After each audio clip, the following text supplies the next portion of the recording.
नमस्कार दोस्तों, राधे। आप देख रहे हैं अपना पसंदीदा चैनल ज्योतिष पंचांग। मैं अंशुल त्रिपाठी, आपका ज्योतिषविद एवं वास्तुशास्त्री। मित्रों, आज हम बात करेंगे वृश्चिक राशि के बारे में कि वृश्चिक राशि वालों के लिए सन 2024 कैसे जाने वाला है। हम बात करेंगे कि इनके लिए व्यवसायिक, प्रेम जीवन, आर्थिक पक्ष के साथ साथ विवाह और घर गाड़ी इस वर्ष इनको कब प्राप्त होगा या नहीं होगा। कोई विवाद की संभावना तो नहीं बन रही है, कोई शारीरिक पीड़ा की संभावना नहीं बन रही है। इन सभी महत्वपूर्ण विषयों पे हम बात करेंगे। हम बात करेंगे कि वृश्चिक राशि वाले लोग होते कैसे हैं, और साथ में ये भी बात करेंगे कि कौन सा उपचार है जिसको इसी ही वर्ष नहीं, पूरे जीवन अगर वृश्चिक राशि वाले करते रहे तो उनकी कोई भी पीड़ा उनको परेशान नहीं कर पाएगी। अब आइए सबसे पहले हम बात करते हैं कि वृश्चिक राशि वाले लोग होते कैसे हैं। वृश्चिक राशि का स्वामी मंगल होता है। ऐसे तो मंगल की दो राशियां होती हैं, मेष और वृश्चिक। वृश्चिक राशि काल पुरुष की 8वीं राशि है। इस कारण से इन लोगों के जीवन में बहुत सी ऐसी चीजें होती हैं जिनको केवल यही जानते हैं। ये अपने ही राज को नहीं, दूसरों को भी दूसरे के विषय को, राज को अपने हृदय की गहराई में छिपा के रखते हैं। उससे बाहर निकलना बड़ा कठिन होता है। ये लोग सीधे संवादवादी होते हैं, प्रेम के लिए अपना सर्वस्व न्यौछावर करते हैं। लेकिन अगर इनको ये लग गया कि सामने वाला हमको चीट कर रहा है तो ये सब कुछ खोकर भी अपना बदला पूरा भी करते हैं। मंगल की यह राशि कहीं न कहीं से प्लस और माइनस के बीच में हमेशा जूझती रहती है। और साथ में हमने एक चीज और देखा है, ये लोग जीवन में बुरे और अच्छे दिन दोनों देखते हैं। सडन चीजें इनकी खराब हो जाती हैं, सडन चीजें अप होने लगती हैं। इस तरह की समस्या इनको जीवन में मिलती रहती है। माता पिता के पक्ष से कहा जाए तो दोनों के बीच में कभी वैचारिक मत-एकता नहीं रहती है। इनके भी विचार अपने माँ बाप में से किसी से डिस्टर्ब रहते हैं। माता या पिता के किसी न किसी के स्वास्थ्य में समस्या रहती है। इनके प्रेम में पवित्रता तो होती है, लेकिन ये जब एक बार धोखा खाते हैं तो ये कई रिलेशनशिप में धीरे धीरे फंसने लगते हैं। ज्ञान की दृष्टि से देखा जाए, जब किसी विषय को ये चुनाव करते हैं या चुनते हैं पढ़ने के लिए तो उसकी गहराइयों तक जाते हैं।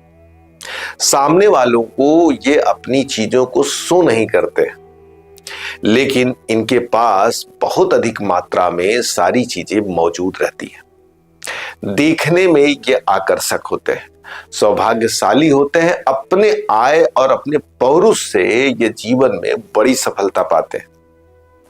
अगर हम बात करें कि सन 2024 इनके लिए कैसे जाने वाला है, तो सबसे पहले बोर्ड पे अंकित ग्रहों के बारे में मैं आपको बता दूं। जैसे वर्ष प्रारंभ हो रहा है, शुक्र और बुध इनकी राशि में विराजमान है। वहीं पर मंगल और सूर्य द्वितीय स्थान में विराजमान रहेंगे।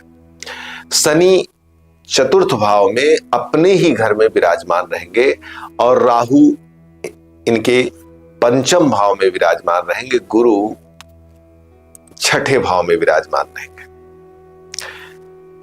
चंद्रमा दशम में और केतु छठवें घर में विराजमान रहेंगे।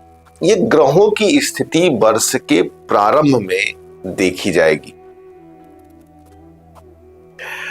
अब सबसे पहले अगर हम लोग बात करें इनके स्वास्थ्य की, तो वर्ष के प्रारंभ में बुध और शुक्र का संयोग लग्न में बनना बहुत अच्छा हेल्थ की दृष्टि से नहीं माना जाएगा।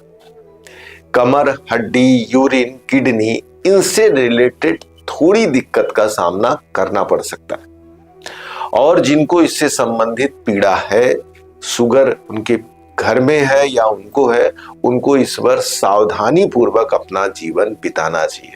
सावधानी का तात्पर्य बताए हुए उपचार और खाने पीने और योग प्राणायाम को अपने जीवन में उतारें। अब अगर हम बात करें कि इनके परिवार या बैंक बैलेंस की क्या स्थिति होगी, मंगल और सूर्य दोनों दूसरे घर में विराजमान है। मंगल जहां छठे घर के स्वामी हैं, वहीं लग्न के स्वामी होकर सेकंड हाउस में बैठे हैं। तो इनको अपना पैसा किसी को देने से पहले सोचना चाहिए। लेकिन यह सही है कि सूर्य की उपस्थिति बताती है कि आपके पास इस वर्ष आर्थिक उन्नति के सारे मार्ग दिखेंगे और आप अच्छा पैसा इस वर्ष अर्न कर पाएंगे। वहीं पर परिवार के बीच में वैचारिक मतभेद बढ़ सकता है।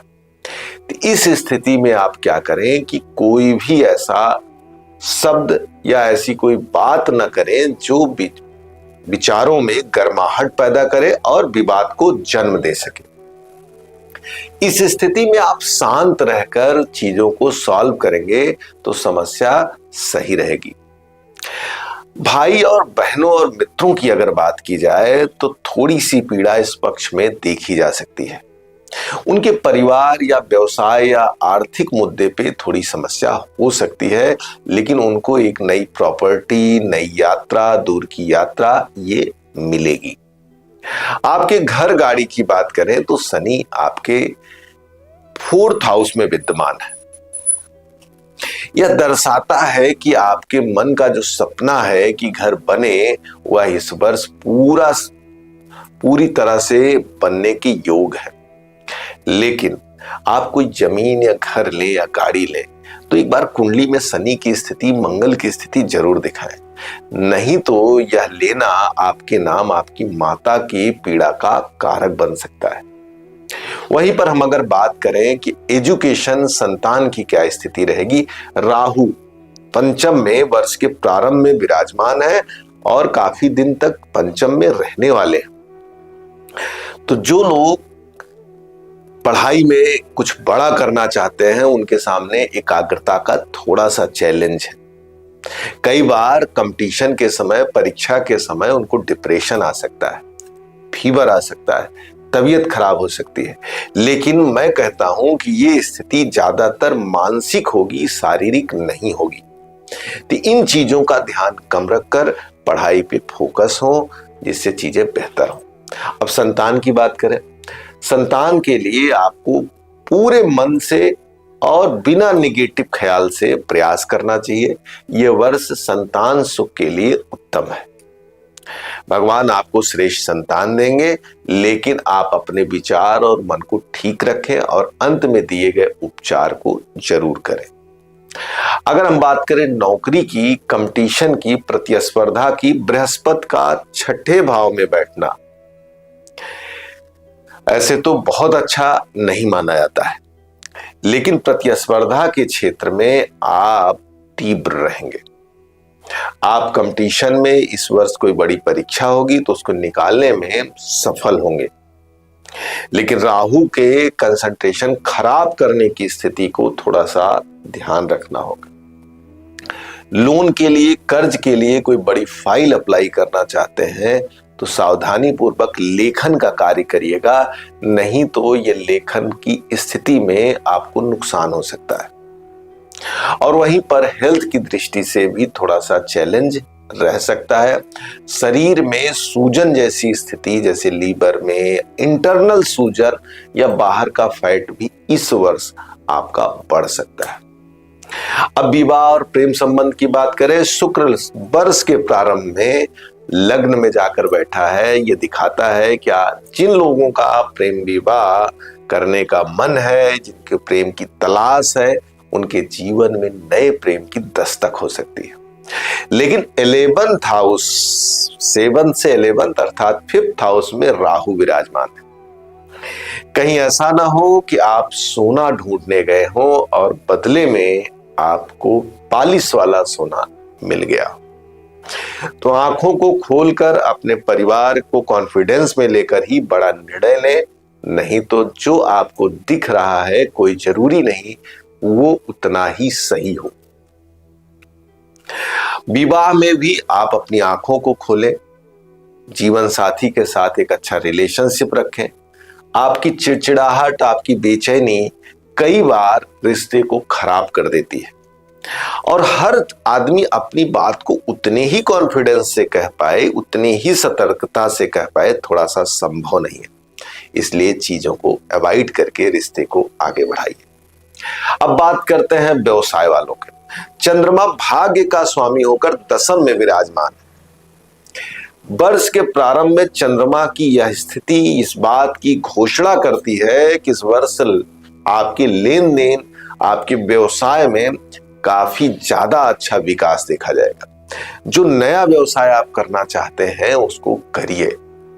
यह वर्ष आपको पूर्णतः सपोर्ट करने वाला है। यह वर्ष आपके लिए काफी शुभ जाने वाला है। भाग्य की दृष्टि से देखा जाए तो यह वर्ष काफी अच्छा जाने वाला है।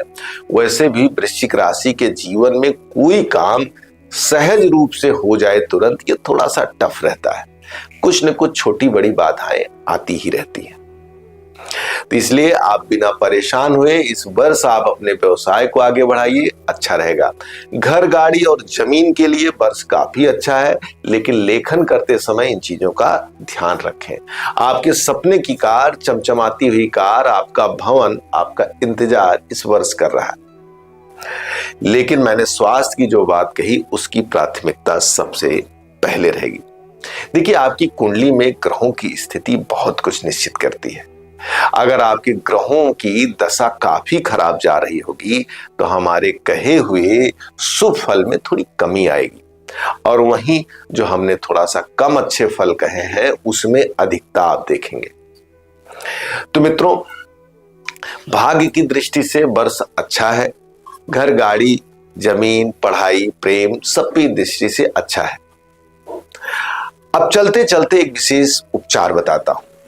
वृश्चिक राशि है तो हमेशा हरा चारा आप गाय को खिलाएं, और हां, रोटियां भी गाय को खिलाएं। साथ में हरी चीजों का प्रयोग बिल्कुल ना करें, और हर बुधवार को हरी चीज दान जरूर करें।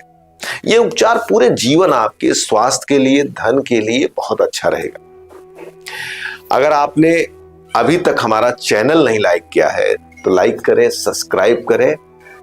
और हाँ, कुंडली दिखानी हो, वास्तु के बारे में जानना हो तो दिए नंबर पर कॉल करके आप हमसे सीधे बात कर सकते हैं। नमस्कार, राधे। उम्मीद करती हूँ आपको वीडियो पसंद आया होगा, तो इसे लाइक करना ना भूलें।